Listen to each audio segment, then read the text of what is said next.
তো আশা করি ভালো আছো। আজকে এসে একটা নতুন ব্লগ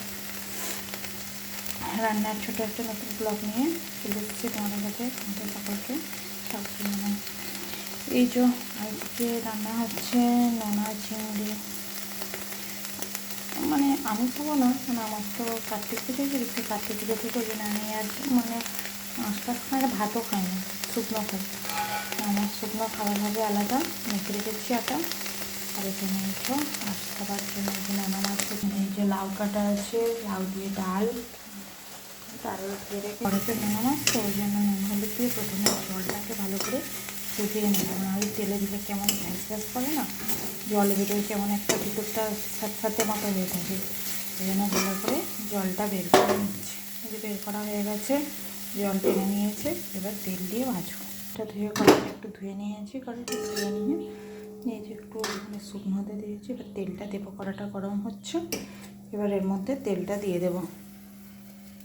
জল একটু ফিটফিট করছে, এটা ভালোভাবে শুকনো হয়ে যায়, টেনে নিই, তারপরে তেলটা দেবো। হয়ে গেছে, এবার এর মধ্যে তেলটা দিয়ে দিচ্ছি। দেবো না, নোনা মাছ তো। এবার ওটা ভাজবো, গরম হতে দেবো। তেলটা গরম হয়ে গেছে, এবার মাছগুলোর মধ্যে দিয়ে দিচ্ছি।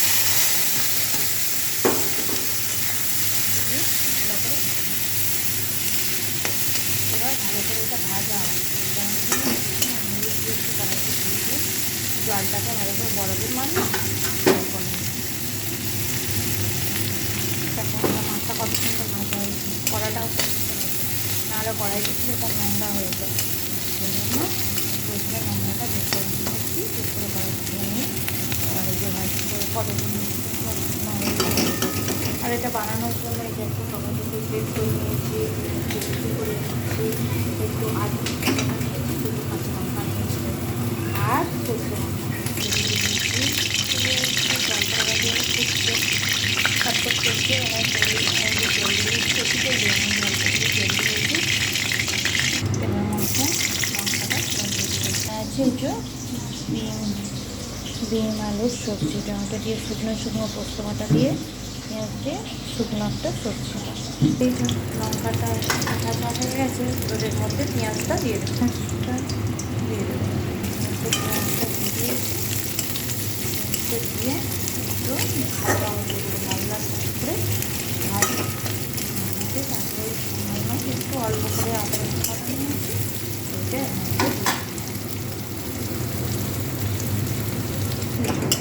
ভাজা হয়ে গেছে।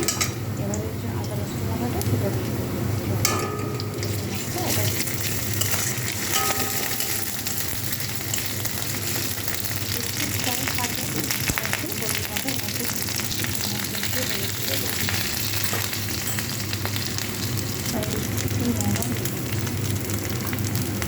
দিলে এটা আলাদা ভালো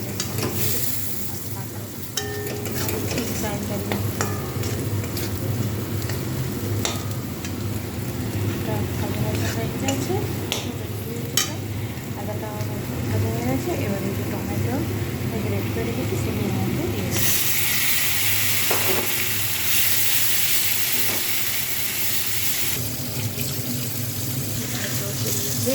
সব বাচ্চারা খেয়ে দিচ্ছে, লঙ্কা মধ্যে দিয়ে দিচ্ছি, মাছটা দিয়ে দেবো। সেটা দিয়েছে, এবারে টমেটো জল দিয়ে রেডি হয়ে গেছে। এবার নামিয়ে নেবো। এটাকে দেখো রেডি হয়ে গেছে আমাদের নোনা চিংড়ির মানে মাখা মাখা ঝাল। কেমন লাগছে জানাবে, ভালো লাগবে লাইক করুন। টাটা, বাই বাই, আজকে পর্যন্ত।